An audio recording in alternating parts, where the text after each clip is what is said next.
Bonne fête au jeune homme.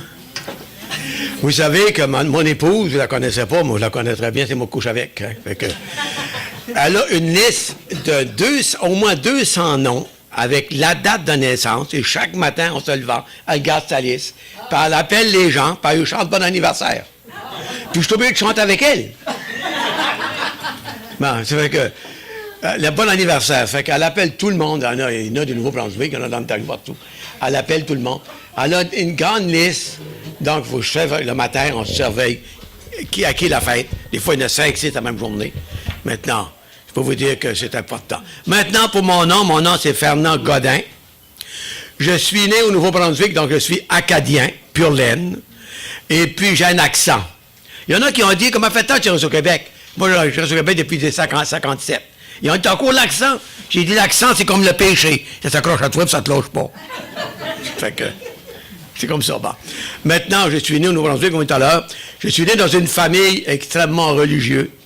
Une famille catholique, et puis j'ai grandi dans l'Église catholique. Et puis, il est arrivé un événement. Premièrement, un événement dans ma vie à moi, qui a été une catastrophe. J'ai 77 ans. Ça paraît peut-être pas, mais j'ai 77 ans. Et puis, j'ai perdu ma mère, j'avais 13 ans. J'ai perdu ma mère. Et ça, c'était un départ dans ma foi. Puis des fois, on se pose la question, pourquoi telle et telle chose est arrivée? Il n'y a rien qui arrive par hasard. Maintenant, moi, ma mère, elle avait mon frère qui est né en 47. Bon. Et quand mon frère y est né, maman avait 30 ans. Son 8e est né, elle avait 30 ans. Et là, le docteur, il dit à ma mère, le médecin, il dit à ma mère, elle est à 47, là. Bon, pas d'hier, là. Il dit à ma mère, il a dit, vous ne pouvez plus avoir d'enfant. Puis vous avertis, si tu es encore enceinte, tu vas mourir. Ça, c'est clair, là. C'est clair, net et précis, là. Il faudrait être la grande opération. L'opération pour empêcher d'avoir des enfants. Puis elle dit, pour que vous soyez opéré, il faut que le prêtre signe. Dans ce temps-là, le curé, celui qui menait le village, là, maintenant, parce que là, il fallait qu'il signe. Si vous ne voulez pas signer, là, aucun chirurgien ne voulait l'opérer parce que le chirurgien mettait tout le monde contre lui, là. Fait que maman, papa était voir le prêtre, il a refusé. Maman empêche sa famille pendant 6 ans. Puis en 53, elle est enceinte. Et puis comme le docteur il a dit, elle est morte. Et moi, tu délai du curé, puis tu mourrais d'une femme enceinte, tu sauvais ta famille. Hein.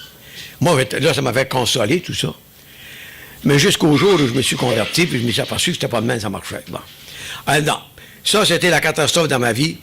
Et ça m'a toujours suivi.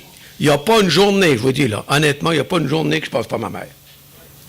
Par de sa mère, dans ces années-là, les parents restaient à la maison. La mère était à la maison, il n'y avait pas de garderie. Puis maman, le plus loin qu'elle y allait, quand elle sortait, c'est une grande sortie, c'était au corps de linge. Pour étendre son linge. À peu près toute la sortie qu'elle avait. En arrivée d'école, elle était là. Et tout à coup, moi, à l'âge de 13 ans, j'ai plus de mère. Et c'est une catastrophe épouvantable. J'ai vu puis là, mon père a tombé dans la boisson, puis tout ça. Et puis là, la famille a été complètement divisée, envoyée un peu partout. Puis moi, quand j'étais jeune, on jouait dehors. On n'avait pas... Tous les jeux qu'on avait, c'était dehors. La pire punition qu'on pouvait avoir, c'est de rester à la maison. Bon, maintenant, papa disait, tu ne sortiras pas dehors, ta pire punition. Aujourd'hui, ta pire punition, puis un enfant, tu vas aller jouer dehors.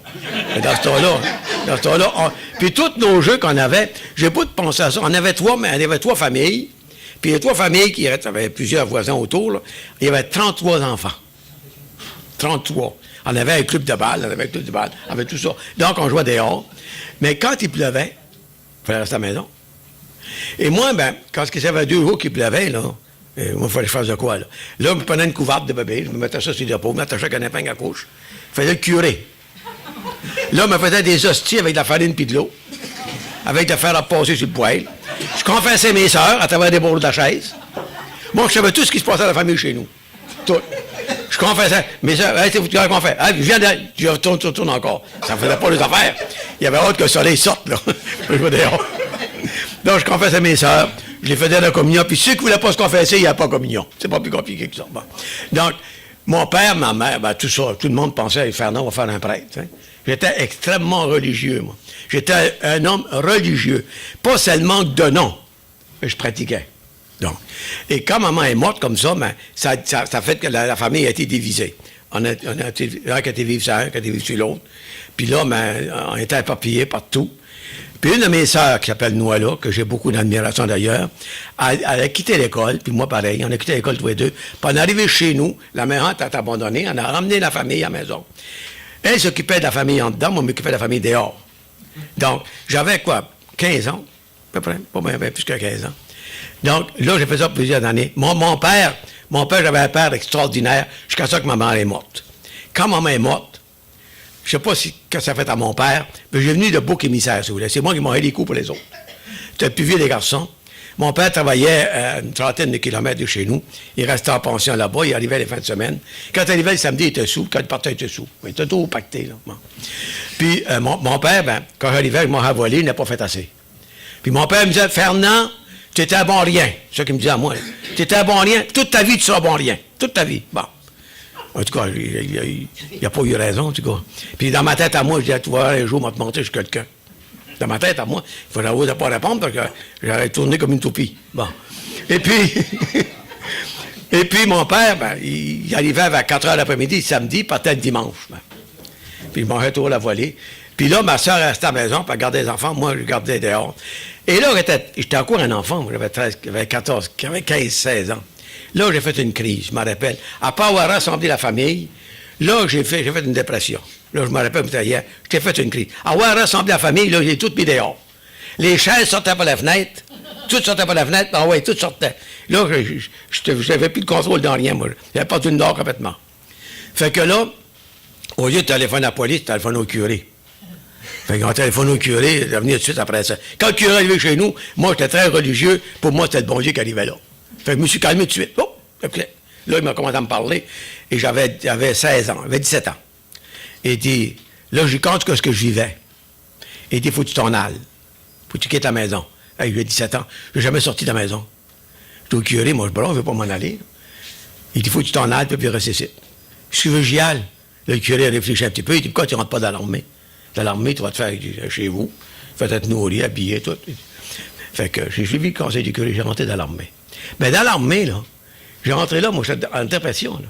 Dans l'armée, là, moi, je pouvais pas tout le monde. Là, il ne fallait pas que personne me regarde. J'étais un an enragé, en colère bleue. Et puis, il ne fallait pas que personne me parle. Donc, j'étais de même quasiment un an de temps avant que ça guérisse, là. Et puis, j'ai fait mon service. Ben, j'étais le seul militaire qui disait son chapelet au pied de son lit. À tous les soirs. Je faisais ma prière. Moi, j'étais catholique, puis je croyais. J'allais à la messe à tous les dimanches. Alors, vous avez devant vous, ici, là, un homme qui voulait aller au ciel par ses œuvres. OK? J'ai bâti ma vie sur les œuvres. Quand j'ai gardé la famille chez nous, je dis à moi-même, hey, ça compte, ça, c'est des œuvres, ça. Hey, ça va me faire du bien, mais j'allais de l'autre bord, là. Moi, je voulais aller au ciel. Moi, je ne voulais pas aller en enfer, je voulais aller au ciel, mais je voulais aller au ciel par mes œuvres. Donc, j'ai bâti ma vie sur des œuvres. Tout ce que j'ai fait, c'était toujours dans l'intention d'aller au ciel, tout le temps. Bon. Maintenant, j'étais dans l'armée. J'ai sorti de l'armée, missionnaire à la Chute. À la Chute, c'est dans le Fouet de Saint-Jérôme, dans ce coin-là. Fait que là, ben, j'ai connu une famille qui était là. Le frère, la sœur du gars avec moi qui était à l'armée. Il a dit, au lieu de payer, moi je reste à l'hôtel, au lieu de payer à l'hôtel, pourquoi je n'ai pas resté chez ma sœur? Il dit, elle a beaucoup de misère. Il dit, tant que donner de l'argent, donne-le là. Fait que je l'ai donné là. Mais son mari, à elle, était extrêmement violent. Un ivrogne. Il buvait 3 caisses de bière par semaine. Les caisses de 24, les grosses, là. Tout l'argent, il allait là-dessus. Il battait sa femme. Moi, j'arrivais là, le premier soir, j'arrivais là. C'était un chicane de poignée à la maison. Que c'est ça, une veine de fou. Et là, les enfants, ils m'ont adopté. Il y en avait 7. Les enfants ne voulaient pas que je sorte. Parce que je suis devenu, si vous voulez, le sauveur des enfants. Bon. Ils avaient peur de leur père. Donc, quand ils voulaient que je sortir, moi, là, ils me pognaient par les jambes, ils disaient, va-t'en pas, ils me serraient. Je trouvais une massive, je restais à la maison. Bon. Ils m'assisaient sur le sofa autour de moi. Il était comme son protecteur. C'est pas drôle quand un enfant a peur de son père. Puis une fois, ben, je travaillais, j'allais à travailler. Une fois, je m'emmenais du cinéma, plutôt, je m'emmenais du cinéma. Je ne faisais pas longtemps que j'étais là. J'entendais crier, ça criait, mon vieux. J'étais à la rue, je me mets à courir, je dis, ça vient de ta maison, j'arrive là, il est après à battre, en coup de poing. Là, j'ai sauté dessus. J'ai fait ce que tu vas me faire. Hein? Après ça, il en a mangé d'autres après, là, ben, il s'est ramassé quasiment à l'hôpital, le visage tout enflé, en coup de poing, tout ce que vous voulez. Quand il manquait de boisson, Il fallait qu'elle en trouve d'argent pour en acheter. Si elle ne trouvait pas d'argent, il la battait. Bon. Ça fait que ça a duré comme ça. Puis là, la dernière fois qu'il l'a battu, la police est venue, puis là, il l'a mis dehors. Il n'est jamais revenu. Moi, là, j'étais un compassionnaire, là. Mais moi, je m'occupais des enfants. J'aimais bien les enfants, moi, là. Vous pouvez comprendre, là, c'est les enfants que j'aimais. Bon. À un moment donné, quand cet homme-là, il est parti, il a complètement quitté la maison. Moi, j'avais 21 ans. Là, j'ai réfléchi. J'ai dit, Fernand, ta vie arrête ici. À partir d'aujourd'hui, là, tu vis pour eux autres, pour la famille. J'ai travaillé jour et nuit pour faire vivre la famille. Puis avec le temps, ben, l'amour est arrivé avec la femme. Hein, je veux dire, je ne suis pas venu au monde chrétien, là. Je suis devenu chrétien. Bon. J'étais chrétien avant, bon. Maintenant, là, j'ai tombé en amour avec la femme, on est resté ensemble, tout ça. Puis là, ben, j'ai élevé les enfants. Moi, je travaillais jour et nuit, j'étais mécanicien dans le garage. Bon. Puis je travaillais, je prenais même pas de vacances pour les enfants. J'ai arrêté de fumer, j'ai arrêté pour donner plus d'argent pour la famille. Et quand il y en a 7 à nourrir, j'avais 21 ans. C'était un enfant d'école encore, là. Bon. Maintenant, lui, il a quitté la famille, il a jamais revenu, les enfants l'ont jamais revu, c'était fini. Il a disparu, on ne sait même plus ce qu'il était, il est mort aujourd'hui, mais que le Seigneur ait pitié de son âme, comme on dit des fois. Mais en tout cas, il est parti, et moi, j'ai pris la famille. Puis là, je travaillais dans les garages. À un moment donné, moi, je suis le genre de gars, à mon âge, 77 ans, ceux qui ont de mon âge, le savent, genre de gars que quand j'ai une job, je meurs là, vous savez? Pas le gars qui change de job, là. Bon. Puis moi, ben, il est arrivé à un moment donné que je travaillais comme mécanicien, puis il y avait... Moi, je reculais les speedometers. Moi, je faisais ça. Je reculais les chars, je reculais les chars. Moi, je travaillais ça pour 3 garages. Puis je faisais ça le soir, on se cachait pour le faire. On se cache pour faire ça. Bon, je l'ai reculé, je veux dire, je l'ai reculé. Puis il n'y a pas un char qui n'a pas m'a passé des mains. Le soir, je rentrais là, ça me donnait 15 piastres du char. Ça me payait, la famille. Il fallait nourrir la famille. Là, moi, je commençais à 5 h le matin, puis je finissais à 11 h le soir. C'était pas beau de l'ouvrage. Fait que là, je travaillais dans le garage. Puis là, le gérant des ventes, il est parti dans un autre garage. Il a voulu que je m'en aille avec lui. Moi, je n'ai pas voulu m'en aller. Non, non. Moi, je reste ici. Je travaillais pour des Anglais. C'est du bon monde. Puis non, moi, je travaille là. Non, je ne change pas de job. Il s'est mis après moi. Finalement, il a décidé. J'ai dit, OK. Là, avant de partir, j'étais voir certaines personnes qui en parler. J'étais voir, premièrement, Mme Ménard, qui restait juste à côté de chez nous. Son mari travaillait pour la crème à glace, pour le camion. Puis c'était toujours le garage, ce qui était le nouveau garage, qui était là, qui voulait que j'aille travailler là. J'ai dit à Mme Ménard, j'ai dit, que ça, le garage, que ça, demande que c'est? Elle dit, ça, c'est du ben bon monde, elle dit. Ben bon monde, elle dit. Mais elle dit, il faut faire attention, il y a un gars qui est là, là. Il est dangereux, là. Je sais pas quelle religion qu'il est, pas catholique, là. Mais il est bien dangereux. Ça vient dans le Nord, ça, elle dit. Puis elle dit, ces gens-là, ils ont viré dans le Nord. Ils ont viré le Nord. Ah. Fait que, c'est dangereux, ça. Fait que... Je vais voir ma belle-mère, puis je dis à ma belle-mère, j'ai dit, coudonc, je suis pas dans le chemin de garage, je suis pas d'aller dans je suis pas dans le garage. Connaissez-vous pas le garage? Elle dit, oui, elle dit, bon, elle dit, fais attention, elle dit, il y en a des boyers. Ça vient dans le Nord, ça vient élevé que nous autres. Ma belle-mère, elle vient dans le Nord. Bon. Puis elle dit, c'est des dangereux. Ça, c'est des Suisses. Elle dit, c'est des Suisses. Je ne sais pas c'était quoi un Suisse, moi. Mais c'est un Suisse qui disait, bon. Fais attention, elle dit, lui, il achale tout le monde. Puis elle dit, je te mets en garde. Fais bien attention quand ce gars-là. Bon. J'ai dit, Madame Trudel, à sa place, je vais faire un banc catholique avec. Faites-vous-en pas, j'ai dit, bon. J'arrive, tout gars, je change de garage, j'arrive là. Puis là, le gérant des ventes, le gérant des services était là. Il me dit, à moi, j'arrive, je vais t'amener mon coffre au garage le vendredi soir. Le lundi matin, j'arrive au garage. Le gérant des services, il me dit, à moi, tu es le nouveau? Il dit, oui. Vois-tu le gars qui a ta grise? Oui, tu vas travailler au côté. OK. C'est mon gars, ça. Je sais pas, mais viens ici, il dit. Fais attention, il dit. S'il te parle de Dieu, là, mets-le à sa place tout de suite. Si tu fais pas ça, il t'est pas fini. J'ai dit, écoute bien, toi, là, écoute bien. J'ai dit, ça fait 3 personnes qui m'en gardent dans ce gars-là. J'ai dit, tu n'es pas capable de me dire, fais attention, il y a des voleurs ici. Moi, dans l'autre garage que j'étais, j'ai fait voler mes outils.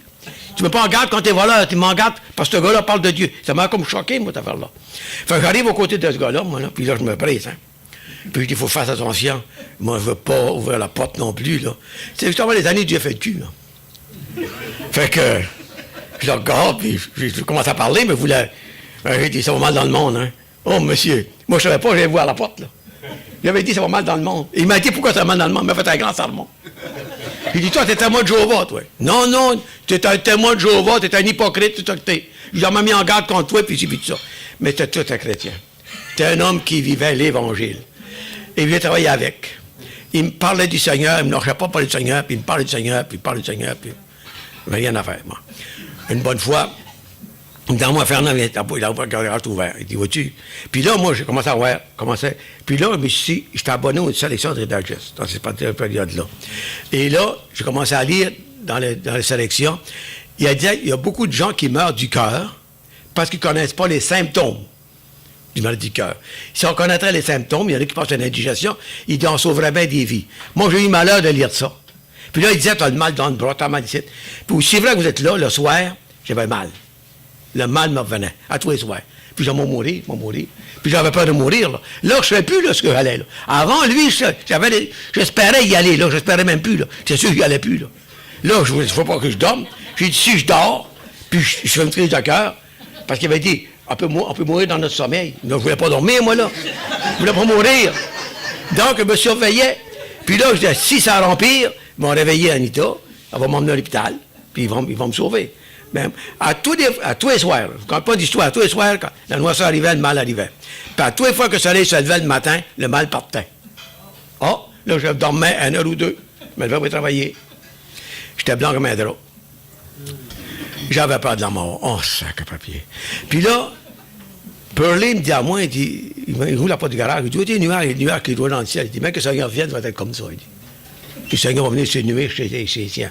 Il a dit, va-t-être. Moi, là, quand il m'a dit ça, j'ai parti, moi. Lui, il continue à parler, mais je ne suis plus là, moi. Là. Tourne d'abord, parti. Hey, j'avais assez peur de mourir là. J'avais peur maintenant que le Seigneur vienne. Le soir, quand je me couchais, le matin, en arrivant dans le cour du garage, je regardais si son char était là. Son char était là, je suis correct. Il n'a pas voulu que je ne pas de congé parce que moi, je mourrais d'être là, ça temps. Fait que je dis, il n'est pas encore venu. Il est encore là. Mais c'était un chrétien qui vivait l'Évangile. M'attendez-vous, là? Il la vivait, l'Évangile. Il ne disait pas rien. Moi, c'est plus quelqu'un de spécial. Moi, j'ai une tête dure. Quand je crois quelque chose, ça va me prendre de quoi me faire débarquer. Moi. Mais là, j'étais très catholique. En tout cas, là, moi, je dors plus des nuits, je dors plus, puis là, je maigris, puis j'avais peur de mourir. On n'a pas entendu parler de la mort, là. Fait que je vais avoir une bonne fois voir à la belle-mère. Puis là, je me levais le matin, là, puis j'avais plus de mal. Je disais, Fernand, tu te fais une idée. Je suis pas malade. Toute la journée, il disait, il ne faut pas travailler des bras en l'air. Je faisais exprès de travailler des bras en l'air. Je ne sentais aucun mal. À tous les jours, j'étais convaincu que c'était pas vrai, mais à tous les soirs, convaincu que c'était vrai. Le mal revenait. À tous les soirs. Je vous dis, il n'y a pas un soir que ça n'est pas arrivé. Bon. Puis là, je ne faut pas que je dorme. Je m'endormais, puis je ne voulais pas dormir, parce que j'avais peur de mourir dans mon sommeil. Il y a plusieurs meurtres dans le sommeil. Fait que là, je vais voir la belle-mère. J'arrive là. Elle dit, es-tu malade? Non, pourquoi? T'es blême comme un drap. T'as la mort écrite dans le visage. Oh, tabarouette.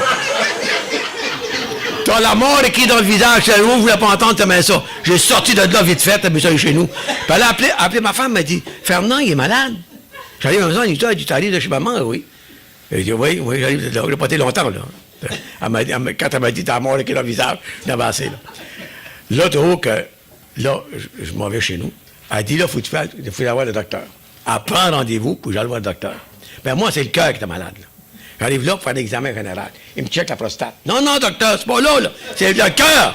Le cœur n'est pas si beau que ça. Non, docteur, c'est mon cœur. Je dis, docteur, c'est le cœur. Non, il dit, pas, c'est un examen général. Non, ben c'est mon cœur. C'est mon cœur qui marche pas. Pas la prostate est correct. Bon. Non, il check, il fait un examen. Oui, en tout cas, des nouvelles, il y a non, tu vas m'appeler pareil. Je vais savoir s'il y a quelque chose ou pas. Bon. Entre-temps, il y a un gars. Là, j'arrive, je vais voir le docteur. Et là, au bout de 30 jours, il m'appelle. Et il dit, ton cœur, il est bon pour aller. Il faut que tu sois au-dessus de 100 ans. Tu vas fêter au-dessus de 100 ans. Là, j'étais content. J'ai dit, c'est une idée que je me suis faite. C'est une idée que je me suis faite. Là, arrivé chez nous, là, je me couche soir, plus de mal. Jusqu'à ce que, il y a un gars de la chute qu'on connaissait un peu, qui avait été passé des examens à Hawkesbury, puis on reste pas loin d'Ontario, là. Puis, il avait passé des examens comme moi. Le docteur, il va voir le docteur, il dit, t'es parfait sur toute chose. Il est mort sur le trottoir, en sortant. Là, j'ai dit, oh misère, si ça fait avec lui, ça le fait avec moi. Oh, le mal est revenu. Là, j'ai commencé à avoir encore pas autant que j'avais. Et là, le mal est revenu, puis là, c'était pas un cadeau. Là, il s'était trompé, là. Tout le monde parlait au journal, peux-tu faire confiance à la médecine, peux-tu faire confiance à la médecine? Le docteur, il dit, t'as que numéro 1, puis il meurt sur le trottoir en sortant. Oh, là, il a peur de ma vie, là. Fait que là, entre-temps, moi, le Seigneur faisait son œuvre, là. Pearlie McArthur, avec qui je travaillais, Il me dit, Fernand, il dit, ils vont venir prêcher. Il y a un monsieur qui vient, il dit, prêcher c'est Mme Caillat. C'est Mme Caillat, elle avait ouvert sa maison pour ça. Il dit, t'entends-tu venir? Vous savez, Pearlie, c'est le genre de gars qu'on ne pouvait pas dire non. Je vous lance un défi, vous avez été capable de dire non à ce gars-là. Vous étiez bon. J'ai dit oui, là, ben non de là. En tout cas, quand je donne ma parole, moi, c'est fait. Bon. J'ai donné ma parole, j'y étais. Bon. Mais là, j'avais hâte que ça finisse, ça. Là, il prêchait, puis j'avais hâte que ça finisse. Peut-être que quelqu'un ici aussi, qui sont comme moi un petit peu, là. En tout cas, ça comme moi, j'espère que tu vas faire comme moi, là. Tu vas te convertir. Bon, en tout cas. Puis là, il commence à prêcher. Ben moi, je regarde la porte, là. Puis il dit, il peut finir, il va te sortir de là. Quand tu as fini, il est sorti. Chou! Tu sauvé, il dit non. Il est sorti vite. Pardon. Et là, il venait 2 semaines après. Là, Pearlie me dit, il va venir dans 2 semaines. Vas-tu venir? Là, j'ai réfléchi, j'ai dit, je voulais pas y aller, là. Il dit oui. Puis là, moi-même, tu vas ça me trouver si t'es capable. Puis là, ma femme, il faut m'appeler dans 2 semaines, il va m'enlever pour pas être site. Mais on oublie, hein. Puis j'ai oublié, elle avait été à la maison, ça m'a à la table. Le téléphone sonne. Ma femme, oui, site, oui. Elle dit pas toi. Allô, oui, c'est qui? C'est Pearlie. Oh, oui, Tu viens-tu, là? Là, moi, j'étais monteur. J'étais capable de compter de montrer. Ben là, c'était trop vite, mon goût. Là, j'ai commencé à patiner, puis j'ai pu quoi c'est dire. Puis j'ai dit oui. Ma femme m'a dit, là, tu vas te faire prendre. Là, elle dit, ça fait 2 fois que tu y vas, tu vas te faire prendre. Je t'avertis, tu vas te faire prendre. Non, je lui dis, là, c'est la dernière fois que j'y vais. Je vais l'avertir. Je te donne ma parole que je vais l'avertir. Bon. Elle dit, en t'en venant, veux-tu passer pour Stéphane? J'avais un fils, j'avais eu un fils avec elle. Veux-tu emmener Stéphane? Je lui dis, oui, moi, chercher. Fait que je pars, bon, ben là. C'est M. Davy. Qui connaissait M. Davy, c'est? Bon, M. Davy qui prêchait. Vous connaissez M. Davy? Bon. M. Davy qui prêchait. Puis après, il a versé. Venez à moi, vous tous qui êtes fatigués et chargés. Et moi, je vous donne du repos. Hey, il y avait été un gars plus fatigué que moi, je n'étais plus capable. Là. Fatigué au bout. Puis Raymond Dubois, c'est qu'on connaissait Raymond Dubois devant les filles, il m'avait prêté sa Bible. Puis moi, j'avais sa Bible. Puis il y a une grosse femme qui a tombé dans la Bible. Oh, j'ai dit, t'as vu, ça avait gonflé. Là, les larmes ont commencé à couler. Là, j'ai compris ce soir-là que j'étais perdu. J'ai compris ce soir-là que mes œuvres valaient rien du tout. J'ai compris ce jour-là que ma religion n'était pas bonne non plus. Parce que Pearlie m'avait dit une fois, moi je défendais ma religion, il m'avait dit, Fernand, est-ce que ta religion te garantit le ciel? Il dit non, elle n'est pas bonne. Il dit, oh. Mais lui, il avait certain d'y aller, moi je n'étais pas sûr. Fait que là, ce soir-là, j'ai entendu l'Évangile, M. Davy qui prêchait. Et ce soir-là, j'ai donné ma vie au Seigneur. Là, j'ai compris ce soir-là que j'étais perdu. J'ai compris que toutes les œuvres que j'avais faites valaient rien. Mais c'est pas facile de jeter tes œuvres quand tu as bâti ta vie là-dessus. Moi, j'ai pris une famille, puis j'ai dit, j'ai pris une famille, j'avais 21 ans. J'ai dit, Seigneur, il m'arrive au ciel, il va dire, ah, c'est toi ça, Fernand. Je suis vraiment impressionné. Oui, rentre, mon bien-aimé. Ah oui. Moi, je pensais que demain, ça se faisait. Pas demain, ça se fait pas tout. Pas du tout. Il aurait dit, c'est toi l'hypocrite. C'est toi qui voulais sauver par les œuvres, mais va-t'en là au bas. Maintenant, j'avais bâti ma vie là-dessus. Mais moi, quand j'ai fait ces œuvres-là, j'étais convaincu, moi, j'ai dit, j'ai un beau tas de ça. Puis il y avait un curé qui m'avait dit un jour, Fernand Godin, mais qui meurt, j'aimerais ça m'accrocher après ses pieds. Hey, ça m'avait gonflé. Moi, je portais une tuque, parce que, vous savez, l'expansion, hein. La tête enfle un peu. Bon. Puis là, là, ce soir-là, j'ai compris ça. J'ai compris aussi que Jésus-Christ n'était pas mort pour tout le monde. Il était mort pour Fernand Godin tout seul. J'ai compris ce soir-là. J'ai compris que mes œuvres valaient rien. Mais c'est pas un cadeau d'acheter tes œuvres. Paul dit qu'il garde ça comme de la boue. Moi, je n'étais pas prêt à les jeter, là. En tout cas, ce soir-là, j'ai confessé mes péchés. J'ai dit, Jésus-Christ, je suis fatigué. Je suis extrêmement fatigué, je ne suis plus capable. Là. Je ne dormais plus des nuits, moi, là. Seigneur, je te demande pardon pour tout péché que j'ai commis. Tout. Puis j'ouvre mon cœur maintenant. Puis je veux que tu prennes place. Puis je veux que tu sois le maître de ma vie. Ça fait 43 ans que j'ai fait cette prière-là. Ça fait 43 ans que le Seigneur m'a sauvé. Puis j'ai autant de zèle que j'ai aujourd'hui que je n'avais quand je me suis converti. Parce que ça, c'est vrai. Ça, c'est vrai. Et moi, quand on me demande de donner mon témoignage, je ne suis pas capable de dire non. Je ne suis pas capable de dire non. Parce que j'ai donné mon témoignage à travers le Québec, partout. Ça fait la 2e fois que je viens ici. Hein? 2e fois. Maintenant, et moi, je vous dis une chose aujourd'hui. Je vais vous conter une histoire. J'aime ça conter des histoires pour faire comprendre. Je compte ça un petit peu tout à l'heure. J'ai un beau-frère qui s'appelle Félix Paulin. Il prenait toujours des billets de l'Auto-Québec chez son frère. Son frère, il avait un dépanneur. Ça fait 20 ans qu'il prenait des billets, il avait jamais gagné. Fait qu'il a décidé de ne plus en prendre. De ta femme, j'en prends plus. Sa femme fait longtemps. Arrête d'en prendre, ma soeur. Il dit, j'en prends plus. Il arrive là, puis son frère, il garde-toi un billet pour lui. Félix, ton billet. Je veux pas. Non, je veux pas. Je veux pas l'avoir. Non. Félix, j'en prends plus, c'est fini. J'en prends plus, m'attends-tu, c'est fini. J'en prends plus, j'ai jamais gagné. J'en prends pas. Bon. Il l'a pas pris. Et quand il dit, donne-moi le billet. Le gars gagne 300 000. Il a 50 ans passés, c'est de l'argent. Mon beau-frère, à tous les fois qu'il passe devant la porte, ça allait travailler le matin, il passait devant la porte du gars. Puis il arrêtait que j'aurais pu l'avoir. J'avais juste à dire oui. Mais le salut, c'est exactement pareil. Aujourd'hui, vous l'avez entendu, l'Évangile. Si vous dites non, l'Évangile, vous allez dire dans l'éternité, j'aurais dû le prendre. C'est aujourd'hui le salut. C'est pas demain. C'est aujourd'hui le salut. Et dire oui au Seigneur, se convertir au Seigneur, c'est une vie qui est transformée. Celui qui vous parle, là, j'ai l'assurance d'aller au ciel. Puis même que je meurs, là, j'ai averti tout le monde. Vous allez lire dans le journal, Fernand Godin, il est né en 1940, puis il est mort. Croyez-le pas. Il va être vivant plus que jamais. Parce que la Bible dit que celui qui croit en moi vivra même s'il meurt. Amen. Maintenant, j'ai l'assurance d'un salut éternel. Mes péchés ont été lavés dans le sang de Christ. Mon sauveur, il s'appelle Jésus-Christ. Et tant que je vivrai, je parlerai de mon sauveur. Pas tout ce que je vais y aller. Maintenant, c'est mon souhait, c'est ma prière pour chacun d'entre vous. Maintenant, aujourd'hui, d'avoir entendu l'Évangile, si vous dites non, mon beau-frère, et pas mon beau-frère, un de mes grands amis que j'avais, j'ai rendu témoignage beaucoup. Il disait, Fernand, moi, là, je suis un homme d'affaires, puis je veux faire d'argent. J'ai pas le temps de t'écouter, mais j'ai 55 ans, je prends ma retraite, tu iras me voir. Je te donne ma parole que je vais t'écouter. À 55 ans, je prends ma retraite. Ben, à 54 ans, c'est moi qui faisais son service. Il est mort. Tu peux te préparer d'argent pour ta vieille retraite, mais tu n'es pas sûr d'y arriver. Puis Paul Desmarais, il est mort avec 4 milliards, mais tout son argent restait ici. Il est arrivé là-bas tout nu. On arrive tout nu. Si vous partez d'ici sans vous convertir, moi je vous garantis que vos péchés vont vous suivre. Moi, mes péchés sont pardonnés maintenant, sont lavés. Et moi, je vous dirais comme l'apôtre Paul, je vous en supplie, soyez réconciliés avec Dieu. C'est la plus belle chose, la plus belle prière, c'est la plus beau choix que je peux vous faire. Maintenant, on va prier. OK? Baissez nos têtes. Notre Dieu, notre Père, nous voulons te remercier, te rendre grâce pour le Dieu que tu es. Il n'y a aucun autre Dieu que toi, dans le ciel, sur la terre, ni sous la terre. Tu nous dis dans ta parole qu'il n'y a aucun autre nom qui a été donné parmi les hommes par lesquels tu vas être sauvé. Et tu nous dis qu'au nom de Jésus, tout genou fléchira et que toute langue confessera qu'il est Seigneur. Merci, notre Dieu, parce que voilà 43 ans, je t'ai demandé pardon pour mes péchés et tu m'as pardonné. Seigneur, j'ai l'assurance d'un pardon éternel. C'est pas par mes œuvres, notre Dieu. Mes œuvres valaient rien devant toi. C'est par le sacrifice de Jésus-Christ à la croix. Celui qui a donné sa vie pour moi. Je te remercie du plus profond de mon cœur. Depuis 43 ans, Seigneur, je peux témoigner de ta fidélité. Jamais tu m'as laissé tomber. Et je me rappelle de ce verset que tu nous dis, je suis avec vous tous les jours. Et tu nous dis que sans moi, vous ne pouvez rien faire.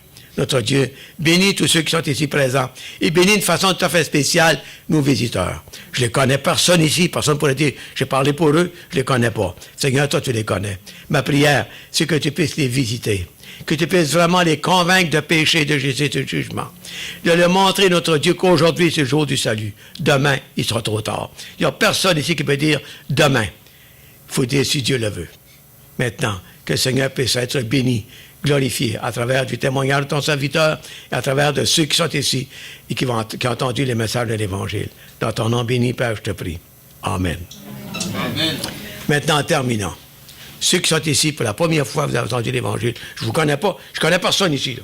Vous ne pouvez pas dire que j'ai parlé contre vous. Là. Bon, je vous demande une chose, mettez-vous à genoux, dans votre chambre couchée, à genoux, et demandez pardon au Seigneur. Avouez que vous êtes des pécheurs. La repentance qui sont. Il n'y a pas d'autre chose que ça. Admettez devant Dieu que vous êtes pécheurs, vous avez brisé la loi de Dieu. Demandez-y pardon. Puis je vous garantis qu'il va vous sauver. Je vous garantis qu'il va vous donner la paix. Il me l'a fait avec moi. Si je suis ici pour aujourd'hui, si j'ai fait 400 kilomètres pour venir vous dire ça, c'est parce que c'est vrai. Maintenant, attendez pas demain. Demain, vous ne savez pas si demain. Vous ne savez même pas que vous allez sortir d'ici. On ne sait même pas. On peut mourir de titre. Maintenant, faites la paix. Dans l'éternité, il est trop tard. Il n'y a personne qui est venu nous dire que c'est à l'autre bord. Il n'y a personne. Ça me fait passer une histoire, moi, vous comptez en terminant. Bon, j'aime ça quand dit histoire. Parce qu'il dit, il n'y a personne qui est venu nous dire que c'est à l'autre bord. Est-ce qu'il y a quelqu'un qui est venu nous dire que c'est à l'autre bord? Jésus-Christ est venu. Il est venu de l'autre bord. Moi, vous comptez une histoire. Maintenant, pour vous faire comprendre un petit peu c'est quoi. C'est une femme qui est enceinte, elle a le bébé des jumeaux dans son ventre. C'est une histoire, là. Bon, elle a des jumeaux dans son ventre. Les deux jumeaux se parlent, OK? Un qui dit, je sais pas qu'est-ce qu'il y a à l'autre bord. Un petit peu que nous disent, là, qu'est-ce qu'il y a à l'autre bord. L'autre bord, il y a un qui appelle ça de la peau, là. L'autre bord. Mais il ne sait pas ce qu'il y a à l'autre bord. L'autre dit, pour moi, il y a une vie qui continue au bord. Oh non, non, non. Ah, mais quand ça dit, c'est fini. Bon. Non, non. Premièrement, il n'y a personne qui est venu nous dire que c'est à l'autre bord. Après, tu es sorti du ventre de ta mère, tu ne rentres plus, là. Bon. C'est la même chose pour le salut. Pas parce que vous dites, il n'y a rien à l'autre bord qu'il n'y a rien. Pas parce que tu dis qu'il n'y a rien. C'est pas parce que tu ne crois pas en Dieu que Dieu va changer son plan. Non, non. Il y a quelque chose de l'autre bord. Il y a une vie qui continue de l'autre bord. Comme la femme qui est enceinte, quand tu viens d'avoir un enfant qui vient au monde, il y a une vie qui commence. Il sait quand il sort. Il ne sait pas avant. Maintenant, mais qu'on meurt, c'est là qu'on va savoir, il y a une éternité qui commence. Avec Dieu ou sans Dieu. Bien, soyez assurés que vous allez vivre une éternité. Maintenant, Jésus-Christ, dans son amour et dans sa grâce, il a donné sa vie pour vous. Maintenant, je vous en supplie, soyez réconciliés avec Dieu. Ce soir, dans la maison chez vous, mettez-vous à genoux, demandez-y pardon. Ouvrez votre cœur à Jésus-Christ. Ouvrez votre cœur. Attachez-vous à une église. C'est très important. Il faut vous grandir, pas seulement. Un bébé qui vient au monde, là, si on dit à 13 ans, puis il se traîne encore, puis il ne marche pas, là, il y a quoi qui ne fonctionne pas. Il y a des chrétiens qui, après 13, 14, 15, 20 ans, ils sont encore au lait. Et c'est important de grandir dans notre foi. C'est important de s'attacher à une église qui est fidèle à la parole de Dieu. Maintenant, demain, je vais être à l'Assemblée avec eux. Et puis, il y a un baptême, il va être là. Puis, je vous donne ma parole. Si on a des questions ici, là, moi, je suis disponible. Là. Moi, je n'ai pas peur de ça, les questions. Je n'ai pas de répondre, je n'ai pas peur des questions. OK? Maintenant, vous avez des questions, venez me voir, je vais tout faire pour vous répondre. Vous avez des questions concernant le salut, ça va me faire plaisir de vous répondre. On est ici pour ça. Monsieur, il y a aussi, il y en a d'autres de l'église, je ne connais pas tout le monde de l'église, mais je connais mon frère, c'est là, qui est capable de répondre à vos questions aussi. On est ici pour ça. Gardez pas vos questions. S'il vous plaît, venez nous voir. On va répondre à vos questions. Que le Seigneur vous bénisse abondamment. Merci.